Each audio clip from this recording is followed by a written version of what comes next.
Dewa Obat Terkuat. Bab 271. Lin Yi sedikit menyipitkan matanya. Fu Yu meninggal, hal yang diharapkan olehnya, karena Fu Yu sendiri tidak punya niat untuk hidup. Dia ingin mencari penyelesaian dengan keluarga Qiu.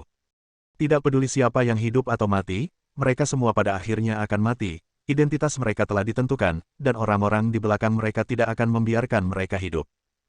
Mengetahui terlalu banyak terkadang bukanlah hal yang baik, tapi Fu Yu melihatnya dengan jelas. Lin Yi bertanya, bagaimana situasi saat ini di ibu kota provinsi? Kecuali Nan Sanxi, semua bos bawah tanah lainnya telah terbunuh. Ibu kota provinsi dianggap bersih. Di ujung lain telepon, Yang Rong sekali lagi terkesan dengan penglihatan Lin Yi. Dia awalnya berencana untuk mengambil alih lingkaran bawah tanah di ibu kota provinsi, dan khawatir tentang keberadaan Fu Yu, tetapi Lin Yi mengatakan bahwa mereka tidak perlu mengambil tindakan di ibu kota provinsi. Saya benar-benar tidak menyangka hari ini akan datang begitu cepat, dan Fu Yu akan berinisiatif membersihkan ibu kota provinsi yang telah ia tempati selama 20 tahun. Di mana keluarga Qiu? Qiu Wanhe sudah meninggal, dan Qiu Qianfeng masih terluka parah dan koma. Dia pasti tidak akan selamat, karena seseorang datang ke sana. Yang Rong berkata, pelayan Sun, kamu telah tiba di Tianhai, dan kamu di sini bersamaku sekarang. Hal ini membuat Lin Yi sedikit terkejut. Dia tidak mempertimbangkan keberadaan Butler Sun. Dia ingin memohon padamu untuk membiarkan Fu Yu mati dengan cara yang bermartabat dan tidak dipermalukan bahkan setelah dia meninggal. Sepertinya orang-orang dari utara memiliki temperamen yang buruk. Lin Yi berkata, saya khawatir tidak mudah untuk memenangkan 3 tempat itu. Inilah yang diinginkan Lin Yi. Setelah mendengar perkataan Lin Yi, Yang Rong tahu apa yang harus dilakukan. Dia tidak mengatakan apa-apa lagi, mengganggu istirahat Lin Yi. Dia menutup telepon dan menoleh ke arah Butler Sun, yang sedang duduk di sana dengan ekspresi cemas di wajahnya. Apa yang Tuan Lin katakan? Butler Sun berkata dengan cemas, tolong Tuan Lin, selama Tuan Lin bersedia melakukan ini untuk saya bisa memberikan nyawa saya kepadanya. Matanya merah, dan dia tidak bisa menerima bahwa Fu Yu begitu terhina setelah dia meninggal. Jika memungkinkan, dia bahkan tidak akan mengerutkan kening jika itu demi nyawanya. Tuan Fu dan kami sebenarnya bukan teman. Yang Rong Dao, tapi bagaimanapun juga, Tuan Fu berasal dari ibu kota provinsi dan merupakan tokoh perwakilan di wilayah pesisir kita. Saya tidak tega dipermalukan seperti ini. Dia memandang Butler Sun, sudah waktunya Tuan Fu pergi dengan cara yang lebih bermartabat. Mendengar ini, Butler Sun segera melangkah maju, berlutut, dan bersujud hormat kepada Yang Rong. Terima kasih, Tuan Yang. Terima kasih, Tuan Lin. Terima kasih. Terima kasih. Dahinya tergores dan darah mengalir keluar. Yang Rong membantunya berdiri. Xiao Dao. Tuan Yang. Xiao Dao dan yang lainnya segera melangkah maju. Kalian pergi ke sana, kata Yang Rong, tubuh Fu Yu bukanlah sesuatu yang bisa dinodai oleh para penjahat di utara sesuka hati. Ya. Xiao Dao dan yang lainnya segera merespons. Suara Butler Sun berlinang air mata saat dia mengucapkan kata-kata terima kasih. Dia tidak terlalu peduli dan segera mengikuti Xiao Dao dan yang lainnya kembali ke ibu kota provinsi. Saat fajar tiba, semuanya sudah terlambat. Melihat Butler Sun pergi, Yang Rong menarik napas dalam-dalam. Badai di ibu kota provinsi dimulai dan diakhiri dengan Fu Yu, dan semua ini direncanakan oleh Lin Yi. Dia bisa melihat perasaan mengendalikan situasi secara keseluruhan dengan paling jelas ketika dia mengikuti Lin Yi. Mari kita membalas budi Fu Yu karena telah membantu kita membuka pintu masuk ke utara. Yang Rong Dao. Ini fajar. Banyak orang tetap terjaga malam itu, dan bahkan lebih banyak lagi orang yang tertidur selamanya. Saat itu, Hai Cheng, keluarga Qiu. Serigala hitam kini mengendalikan situasi. Dia menyuruh orang-orang mengevakuasi aula berkabung. Semut kecil seperti Qiu Zhenxing akan mati segera setelah mereka mati. Hei Lang tidak ingin melihat aula itu penuh dengan kain putih, yang akan mempengaruhi suasana hatinya. Adapun Qiu Qianfeng, tidak ada kesempatan untuk bangun, dan serigala hitam tidak akan memberinya kesempatan seperti itu. Di lobi sekarang, Hei Lang sedang duduk sebagai kepala keluarga, dan berdiri di bawahnya adalah beberapa anggota inti keluarga Qiu. Tidak ada yang lain selain ketakutan di wajah mereka. Seseorang baru saja mempertanyakan perkataan Hei Lang, dan Hei Lang langsung mematahkan lehernya. Apakah ini semua aset keluarga Qiu selama bertahun-tahun? Dia mencibir, mengangkat kelopak matanya, dan melihat sekeliling, aku telah menyembunyikan banyak hal. Peran keluarga Qiu hanya membantu mereka mengumpulkan uang di Haicheng. Sekarang tampaknya keluarga Qiu memang menyembunyikan banyak hal untuk keuntungan pribadinya, yang tidak diperbolehkan. Mereka menutup mata pada awalnya karena mereka sudah bersiap untuk menyelesaikan masalah ini pada akhirnya dan mengambil segalanya dari keluarga Qiu. Saudara-saudara Qiu yang malang tidak akan pernah tahu sampai mereka mati bahwa semuanya akan hancur ketika mereka menjadi anjing orang lain. Agak menyedihkan untuk mengatakannya. Semua industri ada di sini. Penanggung jawab keuangan berkata dengan hati-hati, awalnya ada 3 industri dengan keuntungan yang relatif besar, tetapi belum lama ini diberikan oleh pemiliknya. Diberikan. Hei Lang mengerutkan kening, mengambil buku rekening di atas meja, melihatnya dengan serius, lalu melemparkannya ke tanah dengan suara keras. Pendapatan beberapa ratus juta yuan setahun, diberikan. Qiu Qianfeng pantas mati. Matanya seperti bintang yang dingin, dan dia berkata dengan marah, kepada siapa kamu memberikannya? Bagaimana kamu memberikannya kepadaku? Kirim. Ke Yang Rong dari Tianhai dengan imbalan seorang pria bernama Jiafan. Jiafan ini tahu kemana perginya organ tuan muda. Orang yang bertanggung jawab di bidang keuangan menggigil, kepala keluarga hanya ingin tuan muda tetap utuh. Dia menundukkan kepalanya, menatap mata serigala hitam itu, dan tidak berani mengangkat kepalanya sama sekali. Saya tidak mengakuinya. Hei Lang mencibir. Qiu Qianfeng pasti sudah gila menggunakan penghasilannya beberapa ratus juta setahun untuk ditukar dengan beberapa hal yang tidak berguna. Dia berani menguburkan Qiu Qianfeng dengan hartanya seperti anak laki-laki yang sudah mati. Hei Lang ingin menyeret keluar tubuh Qiu Qianfeng dan mencambuknya. Tapi, kontraknya sudah ditandatangani. Dibatalkan. Hei Lang menamparkan meja, sangat arogan. Saat aku bilang itu batal, itu batal. Dia menyipitkan matanya, saya ingin melihat siapa yang berani datang ke Haicheng dan merampas ketiga industri ini. Tak seorang pun yang berdiri di bawah berani berbicara. Mereka tidak berani mempertanyakan apa yang ingin dilakukan Hei Lang sekarang. Mereka hanya berharap Hei Lang tidak menyerang mereka dan melikuidasi keluarga Qiu sepenuhnya tanpa meninggalkan siapapun. Tiba-tiba, seseorang berlari masuk. Tuan Hei Lang, Fuyu. Pria itu ragu-ragu, mayatnya direnggut. Hei Lang menatapnya, apa katamu? Tadi ada telepon dari ibu kota provinsi. Sekelompok orang tiba-tiba muncul dan merampas tubuh Fuyu. Orang-orang kita bukan tandingannya dan mereka belum menyusul sekarang. Limbah. Hei Lang berdiri, tersenyum sedikit sinis.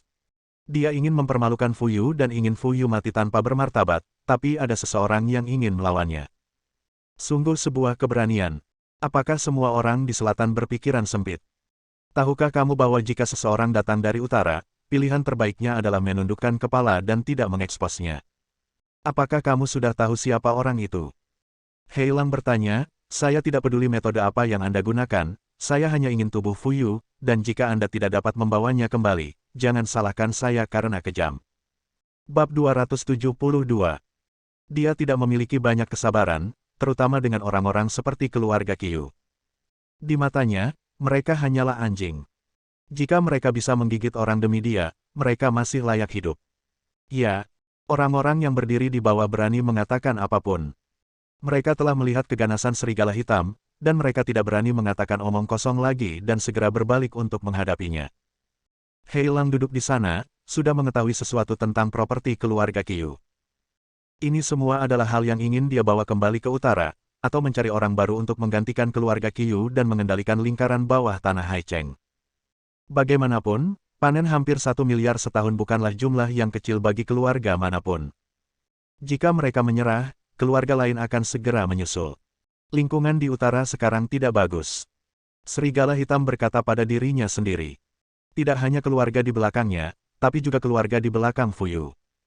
Di pusaran air jauh di utara, mereka hanya bisa dianggap sebagai kekuatan menengah. Dimanapun negara tersebut berada, persaingan antara negara-negara kekuatan menengah seringkali paling besar. Semua orang ingin melangkah lebih jauh, tapi semua orang takut terjepit dan terjatuh ke bawah. Hei Lang menyipitkan matanya dan berpikir bahwa dia masih harus menjaga pohon uang Haicheng. Setidaknya ini akan memberi keluarga sumber pendapatan yang stabil dan memberinya kepercayaan diri saat bersaing dengan kekuatan lain. Ketiga tempat itu. Dia mendengus, tidak ada yang bisa mengambilnya. Pada waktu itu, jenazah Fuyu telah dibawa kembali ke Tianhai oleh Xiao Dao dan yang lainnya. Butler Sun tidak berani membuang waktu, dan segera memilih untuk membawa Fuyu untuk dikremasi, lalu mencari kesempatan untuk mengirimnya kembali ke kampung halamannya dan menguburkannya dengan damai. Kebaikan yang besar tidak dapat dibalas sebagai balasannya. Butler Sun memegang guci Fuyu, berlutut di tanah, dan bersujud dengan hormat. Tuan Lin adalah kebaikan yang besar. Saya, Sun, akan mengingatnya di dalam hati saya. Saya tidak bisa menganggapnya sebagai ucapan terima kasih. Saya harap Tuan yang akan menyampaikan rasa terima kasihku atas namaku. Yang Rong membantunya berdiri. Saya akan memberitahu Tuan Lin. Dan ini.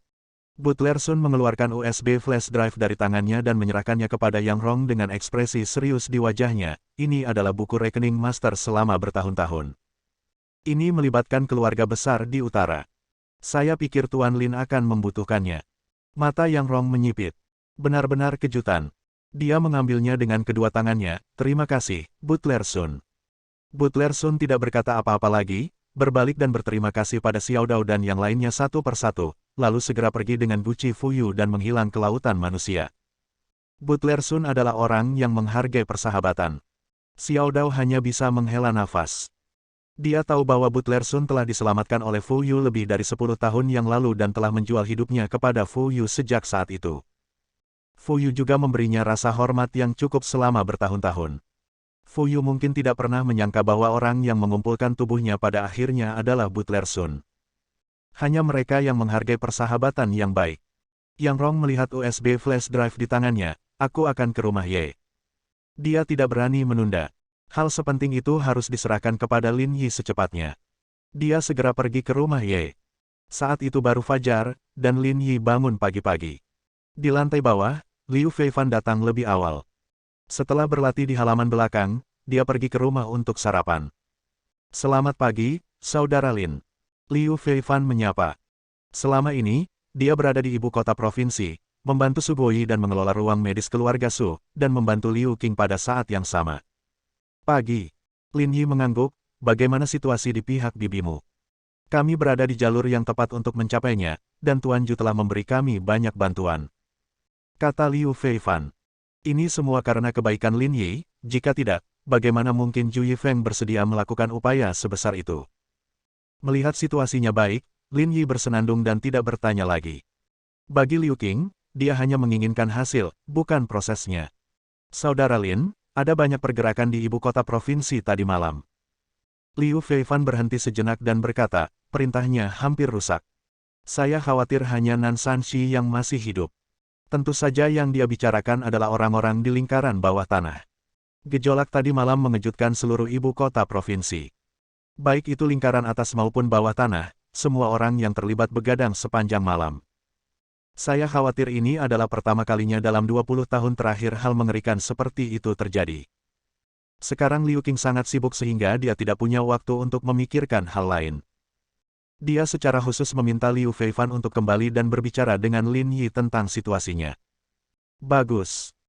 Setelah mendengar ini, Lin Yi tidak mengalami perubahan suasana hati, seolah-olah itu hanya masalah kecil dibandingkan dengan reaksi terkejut Liu Feifan. Dia begitu tenang sehingga Liu Feifan semakin mengaguminya. Suara langkah kaki Ye Qiansui terdengar di lantai atas, dan Lin Yi berhenti berkata, ayo sarapan. Ya. Ye Qiansui berjalan ke bawah dan mengusap keningnya, aku mabuk tadi malam. Saya ingat kaki saya terkilir, tetapi ketika saya bangun di pagi hari, tidak sakit sama sekali. Dia memandang Lin Yi, bertanya-tanya apa yang sedang terjadi. Dulu, ketika kaki saya terkilir saat memakai sepatu hak tinggi, akan terasa sakit yang paling parah saat saya bangun, tapi kali ini, seperti mimpi. Mungkin kamu benar-benar sedang bermimpi. Lin Yi tersenyum. Dengan tekniknya, jika Ye Qiansui masih bisa merasakan sakit setelah dipijat, maka dia sia-sia. Apakah ini mimpi? Ye Qiansui sedikit linglung. Dia samar-samar ingat bahwa dia sepertinya telah mengatakan sesuatu, dan dia sepertinya telah mendengar Lin Yi menanggapinya. Aku ingin memanfaatkan keadaan mabuk itu untuk mendapatkan keberanian dan mengatakan sesuatu dari hatiku, namun pada akhirnya aku tetap tidak mengatakannya. Apa yang salah? Lin Yi memiringkan kepalanya dan meliriknya, kamu tampak sedikit kecewa karena tidak memutar kakimu. Tidak. Ye Qiansui buru-buru menggelengkan kepalanya, wajahnya memerah, dia tidak punya keberanian untuk mengatakan apapun, dan dia masuk ke dapur dengan panik. Kilatan rasa malu itu tidak bisa lepas dari mata Lin Yi, dan dia tidak bisa menahan tawa, merasakan perubahan pada Ye Qiansui. Tentu saja dia tahu bahwa itu bukanlah mimpi, dan semua yang digumamkan Ye Qiansui adalah benar. Jawabannya juga benar. Apa yang kamu lihat? Melihat Liu Feifan diam-diam menatapnya, Lin Yi memelototinya. Liu Feifan segera menarik kembali kepalanya, hampir membenamkan kepalanya ke dalam susu kedelai. Setelah sarapan, beberapa orang keluar rumah dan disambut oleh mobil Yang Rong. Tidak tepat waktu untuk sarapan. Yang Rong tersenyum dan menyapa Ye Qiansui. Selamat pagi, Qiansui. Tuan Yang, tolong. Ye Qiansui melirik Lin Yi, jika ada yang harus kamu lakukan, aku akan pergi ke perusahaan sendiri. Fei Fei. Lin Yi berteriak. Ya. Liu Feifan segera berjalan mendekat. Saudari Sue, saya akan mengantarmu ke perusahaan. Karena itu, dia masuk ke dalam mobil. Ye Qiansui tidak banyak bicara. Dia membuka pintu dan masuk tanpa mengganggu Lin Yi dan yang lainnya saat mereka membicarakan banyak hal punya urusan sendiri untuk dilakukan. Ini dari Butler Sun. Setelah melihat Ye Qiansui pergi, Yang Rong mengeluarkan USB flash drive dari sakunya dan berkata, itu adalah buku rekening tempat Fu Yu membantu keluarga tertentu di utara mengumpulkan uang selama lebih dari 20 tahun. Semuanya ada di dalamnya. Mendengar ini, mata Lin Yi membuka dan menutup, memperlihatkan dua sinar cahaya. Bersambung.